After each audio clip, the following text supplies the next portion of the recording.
everybody, and welcome to Beyond the Basics Health Academy podcast. I'm your host, Dr. Meaghan, and today I am joined by my colleague, Dr. Mark LaScott. Hi, Mark. Hello. So we know that there's been a lot of conversation with COVID all about the immune system. And I know that there's lots of information out there. And so we wanted to just come together because I think the one message that I think everybody can sort of agree on is that this is going to be going on for a while. Right. And we have both talked a lot off camera and had conversations about one of the things I think that bothers us the most about this is that we've given so much power to this virus. I do think, this is speaking for myself, that it was okay 6 weeks ago, 5 weeks ago to sort of stop and really figure out what the virus was. Yes. But now the conversation and the sort of mood, I would say, of the narrative should really go to what's the most important, which is the power of our immune system. Right. That the healthy population are not the same as the immunocompromised, that we have defenses against infectious diseases and pretty awesome built-in disease prevention and disease methods to help with going after diseases, and it's called our immune system. So we wanted to come on and talk about the things that you can do in the long run and the things that you can do right now to empower yourself. And not only is that to help with your health, but the other conversation of getting you out of fear. The other narrative that's been pushed a lot is fear, and that we should all be afraid of this virus. And at the end of the day, the stronger that we are and the stronger our immune systems are, the more then we can get out of the fear, get back to smart sort of socialization and getting back to doing this smart and safely, but doing it in a way too where people understand how powerful they are. I think there are some good conversations that have come out of this about how can we be healthier? What can we do to check ourselves? I know I've had to check myself because my stress has been crazy the past 3 years. And with that has come changes in my health. And so what can we do individually to just make sure that our immune systems are the strongest they can be? And Dr. Mark has agreed to join me to sort of have that conversation. Absolutely. So first of all, I guess I would like to start with what your thoughts are about why we don't focus more on our immune systems. That's the whole narrative, right? The whole Western model is that we have to have a vaccine to stay healthy. We have to wash our hands to stay healthy, like those kind of things. We don't have any built-in things that we can actually do for ourselves. But yeah, I think you're right. Starting with stress reduction, like that's the biggest piece. Like when we're stressed out, you release cortisol. Cortisol is your natural stress hormone, and it suppresses the immune system. When we get like organ transplants, you worked in an organ transplant unit and all that kind of stuff, like they inject stress hormones into you to suppress your immune system so that you don't attack that foreign thing. So we should naturally want to lower those things. That's a really good talking point, I think, is that people don't realize not only when you're having stress, but like the long-term complications too of all the metabolic problems and concerns that happen when we do release more cortisol. Like we don't regulate energy as well as we should. It affects blood sugar. And we know for a fact that diabetes, prediabetes puts you at higher risk for any type of infection. And then when people get put on steroids, which are higher levels of cortisol, but they are what we mimic cortisol after and go onto steroids to mimic the corticosteroids that we produce, that really does, by nature, decrease our immune system. And so that shows you how powerful stress is in this whole picture. Yep. And the other thing too, stress puts you into fight or flight. Just real basic stuff. Like when you go into sympathetics, you're shunting the blood away from your viscera and going into the extremities. Like you're trying to get away from the tiger. So it's super hard to digest food, to relax, to do all that kind of stuff. And what that does, it decreases our HCl in our stomach, so we can't digest proteins. It decreases our digestive enzymes, so we're not digesting our food. And this whole big cycle goes. And then when you have HCl2, like you don't absorb B vitamins, your intrinsic factor, all that kind of stuff. So it's like B vitamins help you deal with stress. So it's this horrible, horrible inflammation cycle that gets us all worked up. And it goes back to that whole conversation that we just are not made to be in long-term stress. Like we're meant to survive off of short-term stress and short-term stress situations. And I think that shows too where a lot of us have been for the last 6-7 weeks is that we're in a fear-based and a stress-based, no matter where you are, whether you're fight, flight, or freeze. Yep. And we can really start to see too, I think, in the population where people are stuck in this fear response and in the stress response for this, but that how we really need to get ahead of that in the big picture in general, because we all sort of live stressful lives. It's sort of our badge of honor these days. Well, and then you get inundated with the fear and that we are helpless, like you said at the beginning. So what can we do? So it's all going back to the basics that we learned as little kids. It's like, are you eating your vegetables? Like, are you getting exercise? Are you pumping your lymph? Like, are you drinking enough water? Like, we can go into huge depth on any single one of those things. So I think a good place to start might be, so for us to talk about what are things that people can do. Like, what are some things that you recommend that people look at first for how to get out of some of these patterns and get the right lifestyle changes necessary long-term? So even if we get out of necessarily the COVID-19 discussion and just in general, that this can be a reality check for someone like myself, who I think I'm a great example of someone who's been way more stressed than they should be for the last couple of years. What's a good starting point for me? I would probably start with moving. Okay. So that's probably the easiest thing we could do. Like, on the news, they should say, hey, has everyone got your 10,000 steps yet? Have you done like this checklist? Like, just remind people over and over and over, that kind of stuff. Because it only just a couple 10-minute walks a day and you can get that lymph pumping, Like, your lymph is that sewer system of the body. Like, it follows the same kind of channels as your cardiovascular system, but you don't have a heart to pump it. So we have to be moving in order for the lymph to pump. And if it just sits there, then it just gets stagnant, that kind of stuff. So walking would be a super, super easy start. No excuse not to do it. Even if, like, okay, my joints hurt, something like that, you can just sit on the couch and just contract your muscles 5 seconds, let them go. Contract your muscles 5 seconds, let them go. Like, super, super simple stuff. But yeah, you gotta get moving first. Or get on an exercise ball and bounce. Anything. Yes. Yep. Okay. Super, super basic stuff. Like, just moving towards that healthy lifestyle. And I think that's the message on that too, I think, is the fact, like just what you said, we sort of get into these patterns of unhealthy. I think movement's a great place to start because it gets you out of the pattern too of feeling stuck. Yep. And so the actual movement of walking and the movement of actually doing something does help you to get out of sort of that stuck part of stress. Yep. And exercise and moving and all that is a natural antidepressant. So it just starts that cycle the other way. Mm-hmm. Just starting to feel really good. And so you sort of do like the approach of start maybe with your steps, start with just tracking those? Yeah, based on like trying to get like the complicated patients, those kind of things. Like, people have a tougher time giving up the bad foods and those kind of things where, okay, well, keep what you're doing right now. Or, I mean, ideally you change everything all at once, but that's not realistic for a human. So like, we're addicted to sugar, addicted to all this stuff. It's like, so when I take all that stuff away, you're going to feel like garbage, like all that kind of stuff. You're not going to want to go for a walk. So it's like, let's add all these other pieces around, because diet is probably the most important thing that you can possibly do, but it's going to be the hardest thing to change. So I would start all the other stuff around it and then whittle away and get towards a clean diet.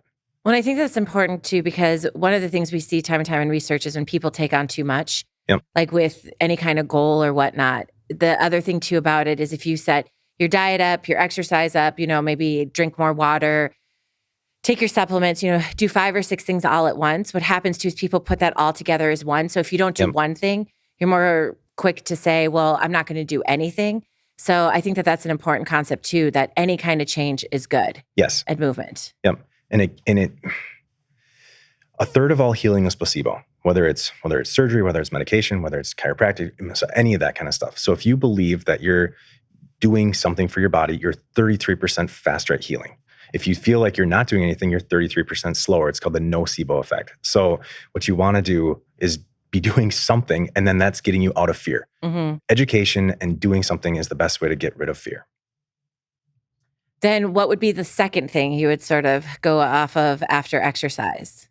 Well, can we talk a little bit about pH? Because I know you're a big supporter of pH. Yep, so and it's super, super cheap to do. Not to feed you an answer, but I would like to make sure. I have tons and tons of places. So let's talk a little bit about pH, because I think this is a good marker, because I do think when setting goals, anything that you can do to have a marker to say like, I'm improving on this. Yep, and it's instant. Right. Yep. So let's talk a little bit about pH. Okay, so pH, basically, we've probably all used those strips maybe in chemistry, or at some point you've probably seen those little pH strips.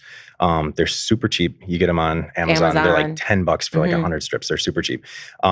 Get the ones that they're salivary and urinary, so you can check both of those. But yeah, basically you want to be right around 7.4. If you're at 6.4, You're not for saliva or urine? For saliva. Okay. Yep. So if you're at 6.4 and you should be at 7, you're not close. Like that's not one away. That's 10 times too low. If you're at 5.4, that's 100 times too low. And the important thing to know about all that is that it's a logarithmic scale, and enzymes are catalysts, and we need those catalysts to get our like energy production and all these different kind of chemical reactions in our body. So when you're 10 times more acidic, you need 10 times more enzyme to get that reaction to go. So if you can slide your pH back to normal, all of a sudden you're going to tons more energy. You're going to have a positive mood, like all those kind of things. It's like, yeah. And really, I think a good analogy for that is just that by getting your pH right, you've really created an environment for all the processes in your body to work. And so it would just be like if I was to open a new business and turn off all the lights and, make it so that nothing could communicate and then try to have a day-to-day business sort of run, you're not going to be able to do that. And for every, like you said, if you're supposed to be at 7.4, me getting down to 6.4, that'd be like turning off 10 times the resources we need. Yes. 5.4 would be 100 times the resources that we need. So what you would really start to see is that everything would be sluggish. And that's why pH is so important, is just by being able to fix that. Yep. So what are some good ways then to get your pH to go up? Stop eating sugar. Okay. Probably rule number 1. Sugar is pro-inflammatory, is acidic, all that stuff. The best way to do it, eat tons of dark leafy greens, spinach, broccoli, all that kind of stuff. Basically shop the outside of the supermarket, right? Get all your leans and greens. That's the best way to do it.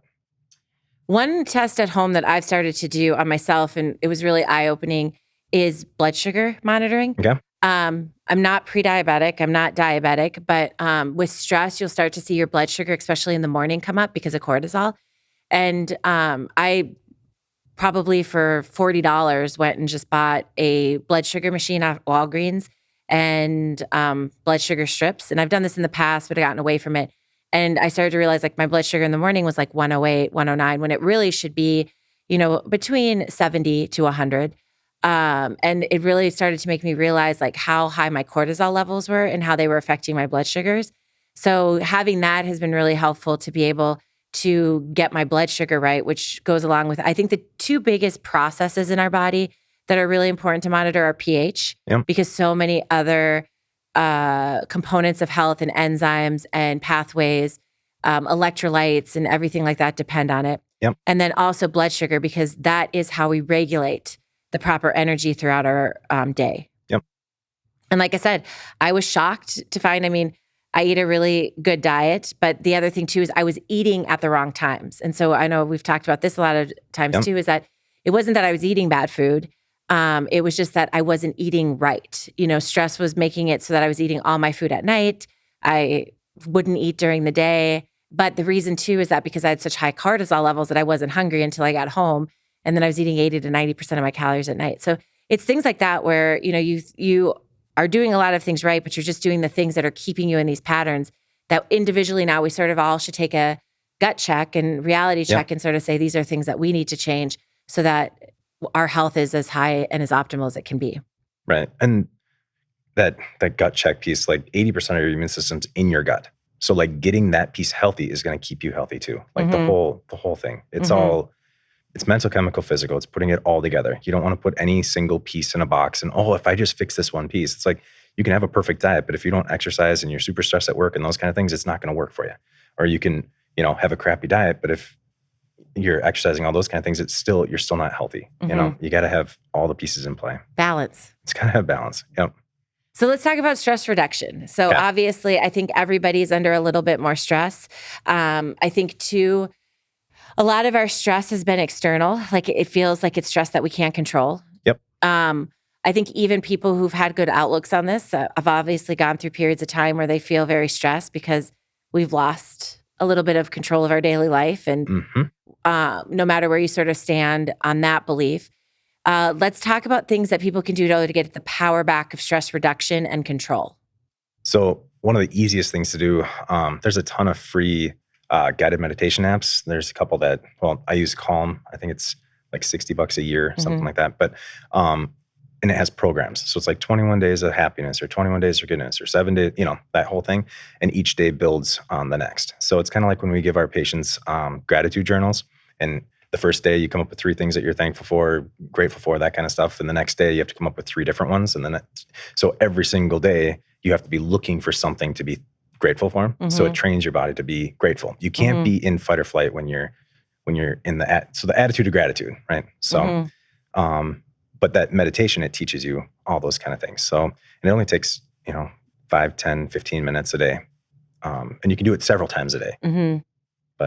And even if you commit to 5 minutes a day, right, then, that commitment to 5 minutes a day makes all the difference in the world. Mm-hmm. I know you also do like Headspace. Yep. Stop, Breathe, Think is another one.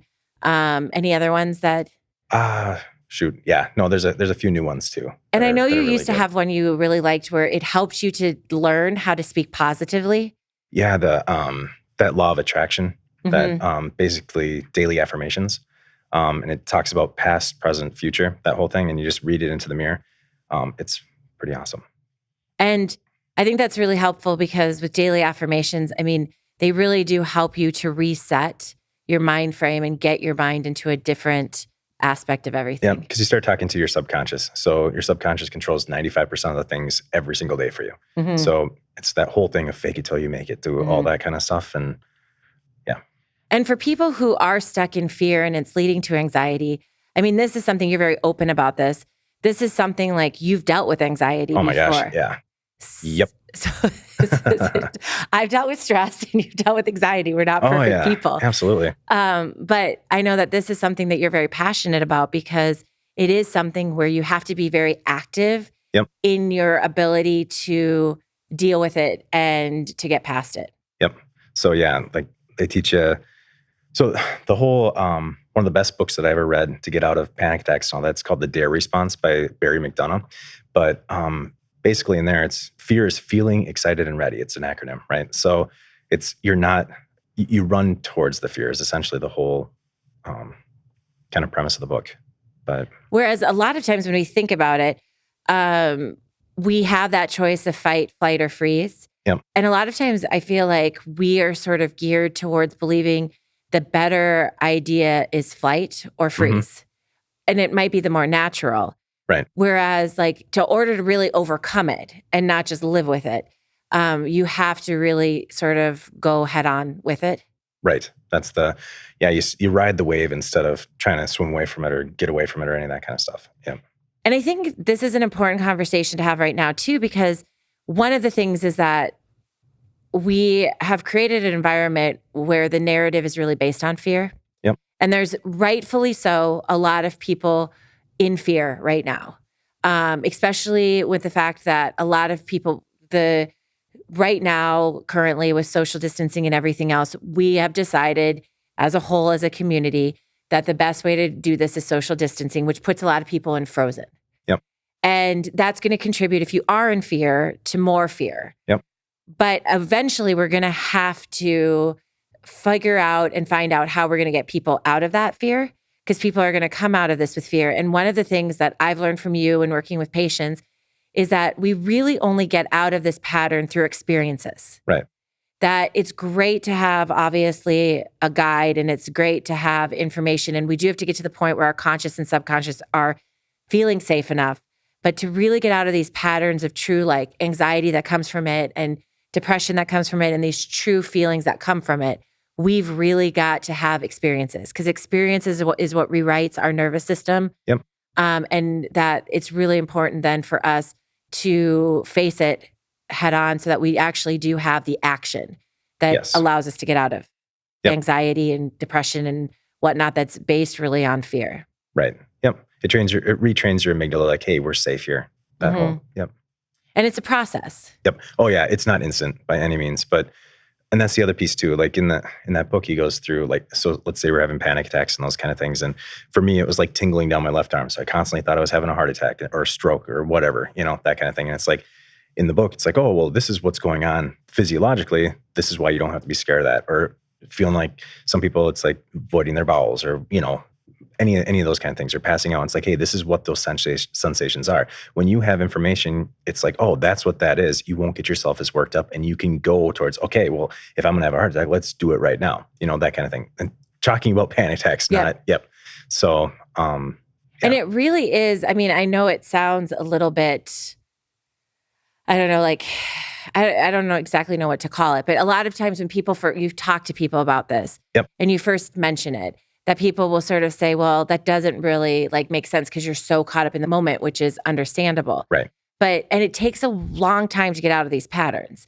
It's not like a talk to it once and then you're done. It's like you have to have this experience, talk yourself out of it, know you're okay, and be able to get your brain to realize I am safe.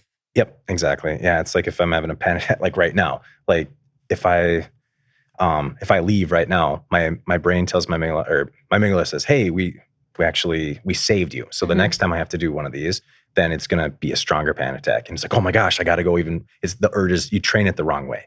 So sitting in that situation and teaching your amygdala, like, hey, we're okay here. It'll lessen the response next time and lessen and lessen and lessen. It's based on cognitive behavioral therapy. So yeah, it was really cool. And it makes a lot of sense because I think when we really do talk about the brain and the brain patterns and what we get ourselves into is that they're there to protect their normal responses. Yes. Yep. And they're very, very, very severe symptoms. Yep.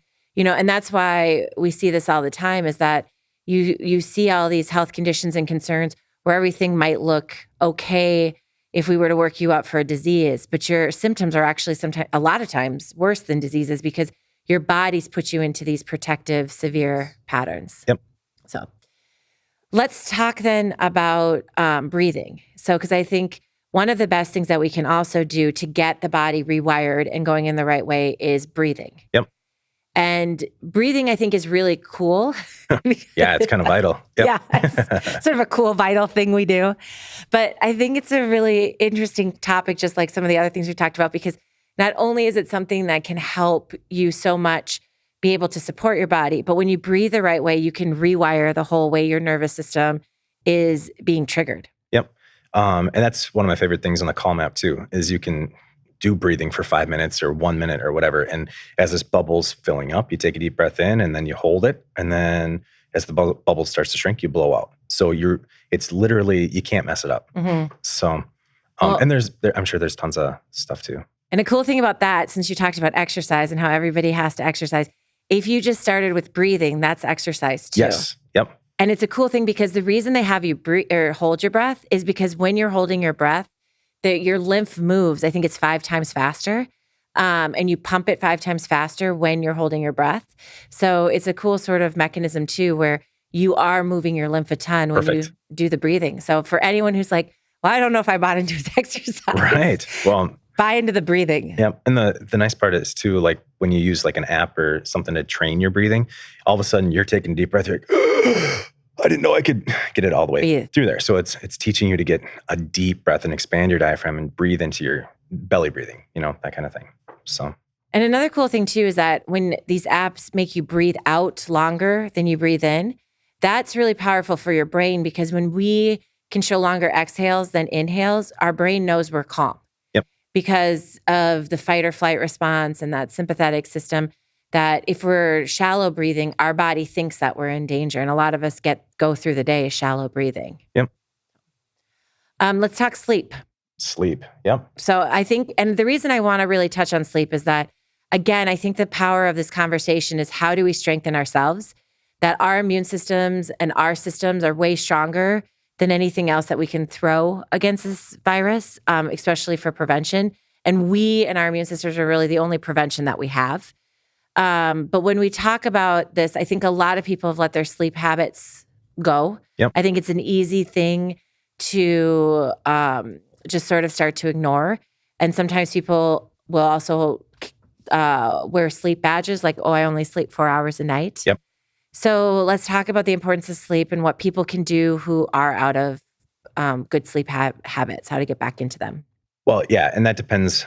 That's kind of like a broad thing because are you having trouble falling asleep? Are you having trouble staying asleep? Is it something where you're just not going to bed? There's a whole bunch of different things. It's like, well, if your sleep hygiene is just, hey, I stayed up till 2:00 in the morning, like that kind of stuff, well, go to bed earlier. If it's like, I can't fall asleep till then, okay, then you can start looking at, okay, when are you looking at like screen time and those kind of things? Like, are you reading before you bed? Like, what are you looking at? Like that kind of stuff. So yeah, it's kind of a loaded question that way, but yeah. Well, and one of the things too is that you just brought this up, which I think is really important. Like, there is some power in reading before bed, like if it's an actual book, not with a blue light, but especially for anxiety. One of the tricks I like the most and have given to a lot of people is pick up a good fiction book. And Fiction. Yes. Yep. So fiction books are actually very powerful because, especially before bed, because if we turn off the news and turn off the doom and gloom and we get into a good fiction book, especially if it's on paper so that we're not being exposed to the blue light on our phone, that the truth of the matter is that what that does is that allows our brain to get out of our sort of loop and out of our fear and thought process and, what do all the things that we have to do today and tomorrow and everything else. And it gets into the story of somebody else. And so that's actually really good for our brains. Yes. So along with writing your gratitude list at night, right before you go to bed. But I think two of the best nighttime rituals that I've ever heard is writing a gratitude list right before you go to bed. And, reading a fiction book right before you go to bed. So you get out of your sort of day-to-day worries. You're not saying, oh, I've got to do this with the kids tomorrow. I've got to do this with the job tomorrow. I've got to do this, this, and this. Or, oh my gosh, like, are we ever going to get a vaccine? Like, you get out of that doom and gloom, that you're sort of your everyday worry and loop, and you get into somebody else's story. And if you can't shut it off, if you're still kind of like, oh, this is what I did today, this is what I need to do tomorrow, that kind of stuff, keep a journal next to your bed and write it down. Don't type it or whatever. But actually, there's a ton of research that shows if you just put it on paper, your subconscious says, okay, I don't have to worry about that anymore. It's already taken care of. I can see it tomorrow. And it's kind of like deleted from your brain, kind of. And I think another important thing that's in any kind of sleep hygiene is if you do have abnormal sleep patterns, let's say right now you can't fall asleep till 2, don't try to necessarily say, I'm changing my bedtime to 9, change it to 1:45. Gradually, Yeah, you have to. I mean, we see this all the time with people who have sleep problems is you can't go from like 2 to, let's say, 10 o'clock, if you're sleeping from 2 to 10 and we want to get you closer to 9 or 10, you can't go from 2 to 9. If you've been in that pattern for a long time, you've got to go, slowly to that goal. But it is important. So it is important to try to get it to sleep by 10. There's a lot of research about, the hours we get from, 10 on, and some will even say 9 are much more therapeutic than if we were to sleep the same amount of time later on. Our body goes through cycles when we sleep. And so we go through a lot of detox in different cycles, from cleaning out the liver to the lungs, to processing everything through our brain. Your brain gets washed. So it's just really important, I think, to get good quality sleep and to make sure that we're doing the things necessary to promote that as much as possible. And I know it's harder. I mean, the thing too, and what you really start to see, unfortunately, is that a lot of sleep patterns are showing how much like physical, chemical, and emotional stress we've been on. And a lot of sleep problems are because there's been physical, chemical, and emotional stress. And some of those have been years and years that have rewired things in our brain, that have rewired the sleep patterns. But when we talk about it, this is a good time, and even small changes in sleep make a big difference in health. So it doesn't mean that we all have to go to the perfect part of it, but it's like, how can we, again, when we can sort of take a checklist and say like, are we exercising the best? Are we eating the best? Are we sleeping the best? Are we doing those things? Any kind of change makes a big difference. I know a lot of our patients know this because we talk about it a ton, but people sometimes don't realize just how connected the brain and gut is. And that I call them mom and dad. Because we don't know necessarily, it's not like one's better than the other or one's in more control. There are times when the brain and the nervous system's more in control. There's sometimes when the gut's more in control, and they're meant to balance each other out, but they're in such intimate conversations with each other through the vagus nerve, and through other pathways too. But truly that vagus nerve is really how they keep in contact with each other at all times. And we talk all the time about like the nervous system and sort of, we had the decade of the brain. So we sort of glorified the brain and the nervous system, but there's such an intimate connection. And we do know that if you've injured your brain, about 8 to 10 minutes later, and I think sometimes they even say 3 to 5, I've seen different time frames, but in a very short period of time, after you've injured your brain, if they go and look, you have extreme inflammatory markers in your gut. Yep. Even leaky gut. Yep. Yep. Like you instantly, and that's why, like, if you have a head injury, we immediately ask about nausea and, how digestively you feel, is because they're so connected. But we also know the opposite too, is that if you've got leaky gut and if you've got inflammation in your gut, you're also going to have inflammation in your brain and leaky brain. And so it's really important to balance those out. And one of the ways that we can really do this is by making sure, because so many of us go through fake it till you make it, fight or flight to get through the day, stress responses, all of them, that's me. And even then when I eat, it's stressful. It truly is. Like if I eat at work, I eat like in 2 minutes because it's like, I barely have time to close my door before someone else is knocking on it. Yep. And so it's like, okay, well, I'm just going to eat as fast as I can. And then Mark comes along and advocates that I at least take a digestive enzyme. Can you at least do that? Maybe some HCl. Yeah. So, but I laugh about it, but it is important because the thing is that when we look at this, it's those period of times, like we have completely taken away the way we're supposed to rest and digest. Yes. Well, if you look at not all, but the majority of religion, like that kind of stuff, you're supposed to pray before you eat. You're supposed to take a long time to eat, like those kind of things. You get into that mood or that attitude of gratitude again. Like, thanks for that. When you're thankful and relaxed, your cells actually open up and the receptors open up and those kind of things. So when you're in fight or flight, everything kind of tightens up. It all goes back to the whole cell membrane and everything. Yeah. And it's true too. I mean, when we really look at like, especially I think if we go back to other like cultures, and if we go back to the way that things used to be, before we really got into this fast-paced stress environment, is that it was like you had a significant lunch break. You got up and ate breakfast, you had a lunch break, and then dinner was like the whole evening, and siestas after lunch, things like that. Or now it's like, how fast can you eat? How fast can you, how fast can you make it? It used to take like an hour to cook. So that whole time, if you smell something delicious, all of a sudden your mouth starts watering. It's like that whole preparation period, like you have amylase in your saliva, like things to digest starch, like digestive enzymes get released in your mouth. So we should be like, oh yeah, let's chop up the carrots. Let's start boiling the water. Let's cook this stuff, like that kind of thing. Like, take the time, not just, here's the microwave, start eating it. It's like, geez. Yeah. And there's huge research on that. I mean, there's huge research too, just about, the signals for being full and like calories and things like that. Like if you actually prepare the food and that, they found people ate significantly less calories if they were the person that prepared the food or part of the preparation. And at first they thought it was just because that you must be eating while you're preparing and whatnot.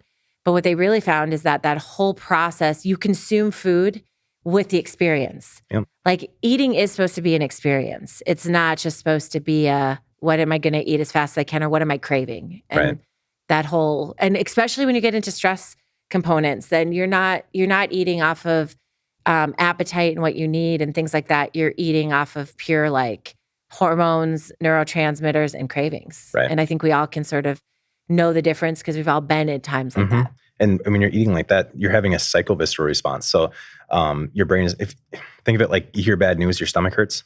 That's a psychovisceral response. If you're having a heart attack and your left arm hurts, that's a visceral somatic response. So we want to get out of these patterns, and get into rest and digest. That's the biggest piece. It all helps the immune system, every single piece. Yeah. Well, and the coolest thing that you've really painted a good picture on is that not only do these things help what we're talking about, they're helping, but they reset the patterns. Yes. And everything in our body communicates and everything relies on everything else. And so when we can rewrite and rewire these patterns, then we can really reset everything so that we're not going down this pathway. We're sort of going back into the health and wellness pathway. Yes. Is there anything else that we haven't talked about for stress and things that people can do or to be more cognitive of as they're trying to make the changes necessary to be as healthy as they can during these times? No, I think that's pretty good. There's so much more stuff. Well, let's like vitamin touch a D little and bit omegas on supplements. Yep.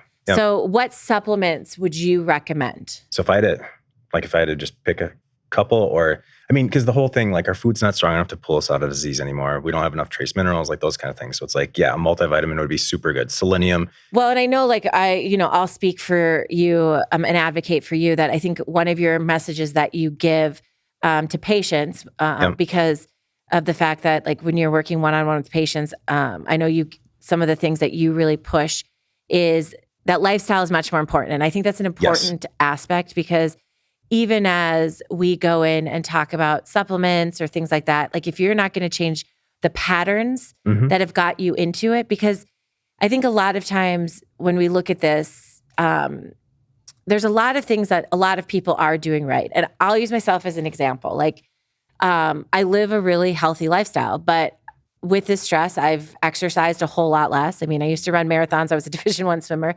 And that was one of the first things to go to the curbside with all the stress that I've been under. I'm not eating at the right times for my body. I'm still eating like the right foods. But like now looking at how I need to like now really put myself first, I'm going to have to make changes in order for things to change. Right. And even though like, and I hear this from patients all the time, well, I'm not eating that bad. Like I'm not doing this and that. Yes, but there's something that we need to change for yourself because something's not going right. But with that being said, I know you, and that's such an important part because we're not going to get out of these pathways and processes unless we change what, has sort of been triggered that is not right. But now if you were to add things onto that for some people or just give some basic advice on like, these are things that would help you make, healthier decisions. What are some of your favorites? And I know it's not like a one size fits all. Right. But just basically, like you look at the majority of the population, we don't eat fish anymore, right? The vast majority. So our we can finger pick 100 patients, like the majority of them, their omega-6 to omega-3 ratio is going to be off. Like the amount of omega-3 that's in their cell membranes is going to be low, like all that stuff. So I basically put everyone on omega-3 fish oil. So, or algae oil, omega-3s, right? Yep. Some omega-3s, the ones that help to get into a more anti-inflammatory pathway. So that are, and so both EPA and DHA. So for the anti-inflammatory and for the brain health, the heart health, the eye health, like those kind of things. Cell membrane health in general. Yep. Then I would say probiotics. And grass-fed beef is a good omega-3 source. But the problem is that commercially raised animals, like a lot of us don't really stop to think that commercially raised animals have gotten into a whole nother stress pattern themselves. Yes. So you're eating, yes. Yep. And their whole omega-6 to omega-3 ratio is completely off. It's sometimes upwards of 30 to 40 to 1, which you put that into humans and you're looking at cancer and chronic disease and that kind of stuff. So shouldn't be eating that stuff. But the third thing. And people can come into the clinic and get their omega-3 tested. Oh yeah. Yep. It's like, something like somewhere right around $80 or so. And the thing that's nice about this too is that obviously like with something like this, people can take this information and change it. But I mean, this is one of the major things that you do is really like work with people and say like, how can we get the information specific to you to say like, what lifestyle changes can we make that are important? Exactly. Because you look at the actual numbers and all that, like when your pH is in the right range, your risk of chronic disease goes way down. When your omega-6 to omega-3 ratio is 1-to-1, your risk of chronic disease, heart disease, like cancer, like all those kind of things go way down. When you look at the comorbidities for the flu or pneumonia or COVID, like they're all the same. It's hypertension, it's COPD, it's that same diabetes, obesity. It's like, it doesn't really matter because another pandemic's going to happen again. It's like, okay, let's shut down the country this time. Like, let's get healthy now so that when the next thing happens, it's like, oh my gosh, all the rates are coming down, not just, this one thing. Like I'm not downplaying any of the diseases or any of that kind of stuff. But no, but I mean, I think your point is very well taken is the fact that all diseases are on the rise. Right. All disease deaths are on the rise. It's not that they're any more virulent or any of those kind of things. It's like we are getting sicker and sicker and sicker as a nation. We're almost 50% obese. Like what? That's not going to end well, So No, I mean, I think that's really important because any of these things that we're talking about today, it's how do we make ourselves as healthy as possible so that we're able to have the immune system to go after cancer cells, that we have the immune system to go after any kind of infectious disease, that we have the immune system and tissue and brain health not to get Alzheimer's and dementia, that we have, the lung capacity not to get COPD or emphysema, like anything like that. So I think I think the one important takeaway from this is that we should be focusing on our health. Yes. None of these diseases, I mean, I think this is one of the more powerful things I heard decades ago, but no disease is a drug deficiency. Right. Yep. We're not geared that way. We're not engineered that way. Like, we would never be engineered that way. Doesn't mean, obviously, like, it doesn't mean we should not at times take drugs. Right. And that we cannot use the power of drugs as resources. But at the end of the day, cancer is not a chemotherapy or radiation deficiency. Right. We have cancer every single day. Our body, we deal with cancer every single day in our own bodies. And it's when you get dehydrated, you get acidic, like all these other things, that your own immune system can't go and get it. So because whether it was external, like UV rays hitting the DNA and mutating it, or just a bad copy, because we make millions and millions and millions of copies every single day, and we just put a G where an A and all this other kind of stuff should have been, and now we have a mutation there. It's like, okay, we have an immune system that goes and gets those cells, and it's like, is your immune system functioning enough to go get it? Or Yeah. So I think that's why this is such an important conversation, and why this can be really a jumping, or a stepping stone. I was going to jump off that stone. I was going to go. Jumping stone. That's good. Yeah. But it really should be, because it's like you said, we've been talking about a pandemic for decades.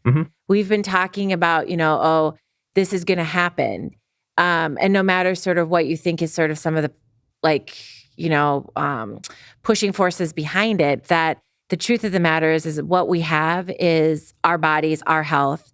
And a lot of times too, what's spoken about in more of the media and mainstream is, well, what are we going to bring in as a resource, an outer resource, to get people past it? And I think it takes so much power away from people. Yep. It's a great check, and I'll be the first to say, it was a great gut check for me, and I don't like where I'm at. Right. I don't like where I'm at personally, because I've put so much focus on other things for the past couple years. Right. That doesn't make me a bad person. Thank goodness I have the ability to change it, and I have the ability to take the power back, and have the ability to realize, I don't feel like I'm the strongest right now that I can be. And, to take those resources too. And even though I teach this every day and use this every day for other people, it's the mother syndrome. I've got, I've taken care of everybody else but myself. And it's the nurturing syndrome. And so it's a great time to realize, you can't take care of others, and you can't worry about others until you've really put a lot of emphasis on yourself. Right. Gotta stay healthy. Yeah.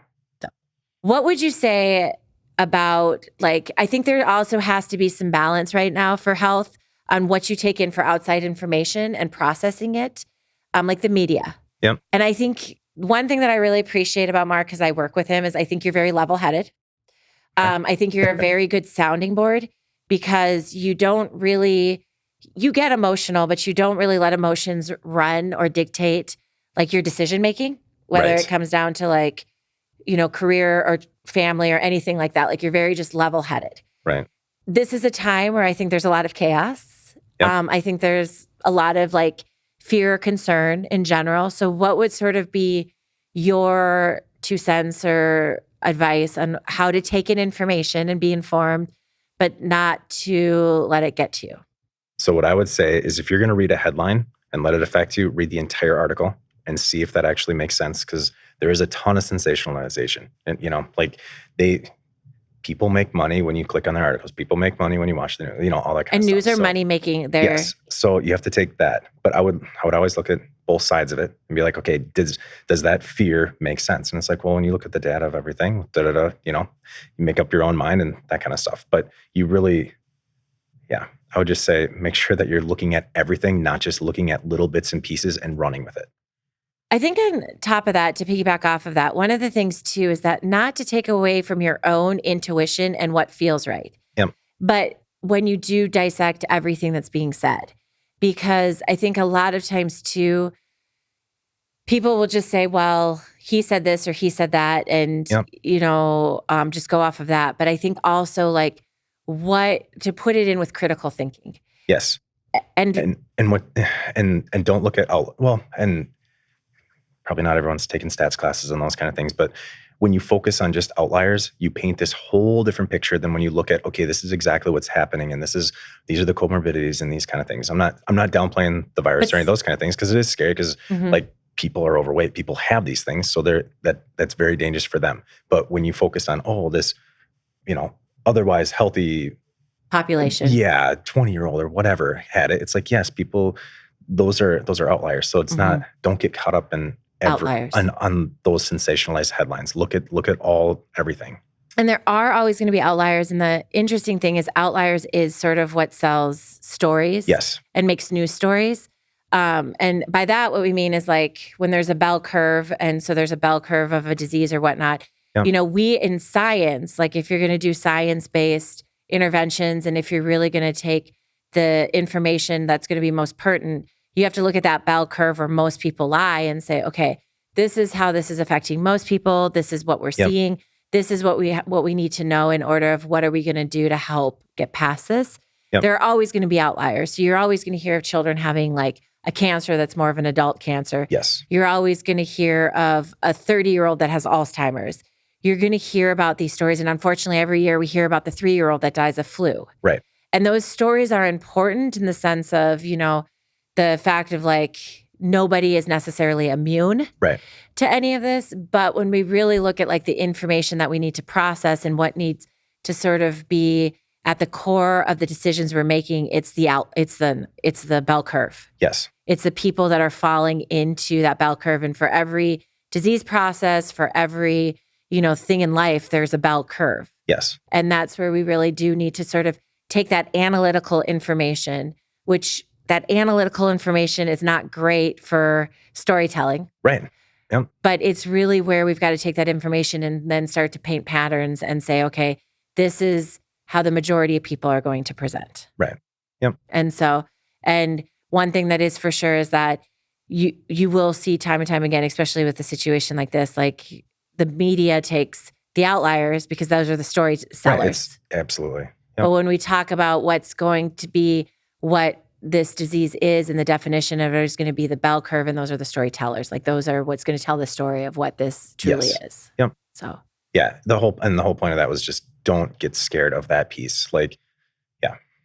Because the other thing that I think is important is when you're in fear, like you're in a whole different part of your brain. You're in the primitive fight, flight, or freeze part of your brain. And it really is the same part of your brain that deals with sex. And so when we talk about this primitive part of the brain, it keeps us to not be able to process things in an analytical way. Like we're stuck in a part of our brain that sells. Yep. Like both fear and sex sell. And it's because it puts you into the primitive part of your brain. And so that's where when somebody is full of fear, it's like, how do we at least get them to a place where they can open up and get out of this sort of fetal position so that we can start to get them to process things in a way where they can then sort of see things a little bit. Right. And more. Do all the things that we talked about. Yeah. So, well, thank you for coming on. Yes, absolutely. If you guys do have any questions, comments, or concerns, you can always email us at info@oneagorahealth.com, or you can leave any questions, comments, or concerns underneath the social media postings of this. Thanks everybody for listening, and we'll see you soon.